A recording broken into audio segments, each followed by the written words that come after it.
While all sorts of turmoil surrounds the Michigan football program off the field, of course, the Wolverines continue undaunted through a Big Ten schedule that gets awfully tough here in the next 3 weeks. 121st ranked in the country, the last I checked, in terms of strength of schedule to date, jumps up to number 2 with dates against Penn State and Ohio State, notably in 2 of the next 3 weeks. We got Steve Merrill on the line from wagertalk.com. You can catch him as well on Wager Talk TV, talking the NFL and NBA in addition to college football. Steve, most likely the game of the week with the greatest national championship and Big Ten implications, of course. Michigan at Penn State. The Wolverines are a 4.5-point favorite on the road. Yeah, I actually did a standalone preview video on Monday afternoon at Wager Talk TV on wagertalk.com about this game. I also talked about it on the college football show Tuesday. I'll have it in my top 25 video Thursday night at Wager Talk TV. So no question, like you said, Mark, the biggest game of the week. Ole Miss, Alabama, close second maybe, but I think this one by far the most important game.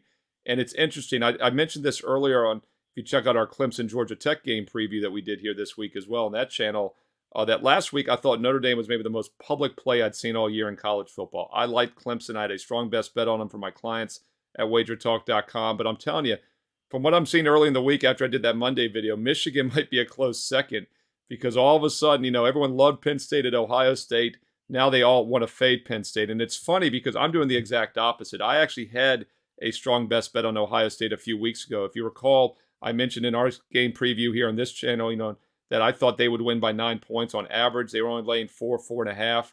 I liked Ohio State. I thought it was a huge step up in class for Penn State on the road, a difficult spot. But now the role is reversed. As you mentioned, that weak schedule for Michigan this season, I think this is a huge step up in class for Michigan.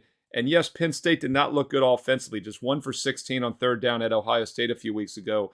But the fact that they've played that game, I think, is an advantage for them now in another high-profile game. And let's not forget, that line, as I mentioned, was 4.5 on the road against Ohio State, who's technically better than Michigan because they're ranked number 1, in the playoff rankings, and they've been ahead of them in the polls here recently, and they've played a much tougher schedule. Now Penn State against the same or equal Michigan team, or maybe a slightly weaker Michigan team, is getting 4 to 4.5 at home. It makes no sense. Now, granted, I thought that Ohio State line was cheap, but now I think this is a vast overreaction the other way, and my database simulation confirms that. 10,000 games run through the database on average has Penn State winning outright by 1.5 points this week against Michigan. So we get a substantial line value at plus 4.5. I run other projections as well. Numerous have Penn State winning outright in those methods, those projections, and yardage projections I run also. Several of them have Penn State outgaining Michigan as well. So this is the definition of a live dog. It's also a live defensive dog.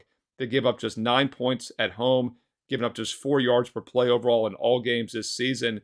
And keep in mind, yes, they struggled offensively, but they were pretty good defensively against Ohio State, holding the Buckeyes to just 20 points on the road, just 83 rushing yards. And on the season, this is perhaps the best run defense in college football. Penn State's allowing just 59 rushing yards and just 2 yards per carry overall. And to put in perspective how weak the schedule has been for Michigan this year, only twice so far in their 9 games have they been favored by less than 24 points. And those were 2 road games at Nebraska and Minnesota a month ago in which they were 17 and 19-point favorites against 2 very weak offensive teams there, which allowed them to pull ahead, and really no backdoor cover potential. Penn State is mediocre offensively, no question about that, but they're a dangerous dog defensively, and I think we get some nice value, and we'll fade the public here with Penn State as a live home dog on Saturday.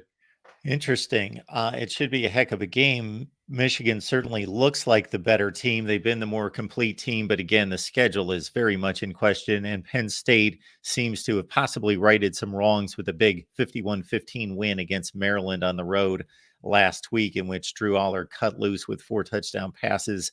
Should be a heck of a game.